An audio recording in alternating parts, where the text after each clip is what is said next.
भाइयों और बहनों, जरा सोचिए, आप अपने गांव की चर्च में बैठे हैं, भजन गा रहे हैं, प्रार्थना कर रहे हैं और अचानक दरवाजा टूटता है। हथियारबंद लोग अंदर घुस आते हैं, गोलियों की आवाज गूंजती है और पलक झपकते ही 70 लोग जमीन पर गिर जाते हैं। क्या आप सोच सकते हैं इस दृश्य को? यह कोई फिल्म नहीं है, यह 2025 की सच्चाई है। कांगो देश में फरवरी महीने में यही हुआ। लोग केवल इस कारण मारे गए क्योंकि उन्होंने यीशु का नाम लिया था। और जुलाई में फिर वही हुआ। रात की सभा चल रही थी, महिलाएं और बच्चे भी मौजूद थे। अचानक हमला हुआ और 40 से अधिक लोग वहीं मार दिए गए।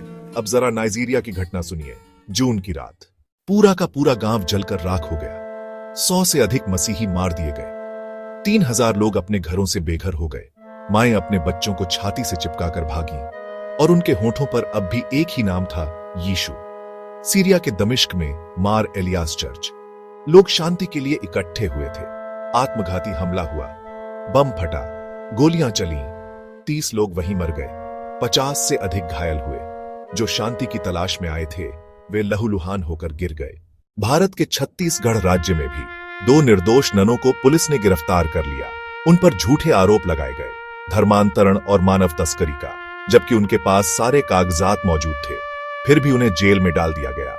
निकारागुआ में सरकार ने चर्च की गतिविधियों पर ही पाबंदियां लगा दी और पाकिस्तान में एक 16 साल की लड़की को जबरन धर्म बदलवाकर शादी करा दी गई। उसके मां बाप की चीखें आज भी गूंज रही हैं। भाइयों और बहनों, ये घटनाएं केवल समाचार नहीं हैं, ये चिल्लाकर कह रही हैं कि अंधकार और प्रकाश की जंग अब भी जारी है। यीशु ने पहले ही चेताया था। उन्होंने कहा था, यदि उन्होंने मुझे सताया तो तुम्हें भी सताएंगे। अब मैं आपसे पूछता हूं, अगर आपके घर में ऐसा हो जाए, अगर आपके विश्वास के कारण आपको अपमानित किया जाए या झूठे आरोप लगाए जाए, तो आप क्या करेंगे? क्या आप अब भी यीशु का नाम लेंगे? बाइबल कहती है, जो मसीह यीशु में भक्ति के साथ जीवन बिताना चाहते हैं वे सब सताए जाएंगे। मतलब सताव कमजोरी नहीं है, यह हमारी पहचान है।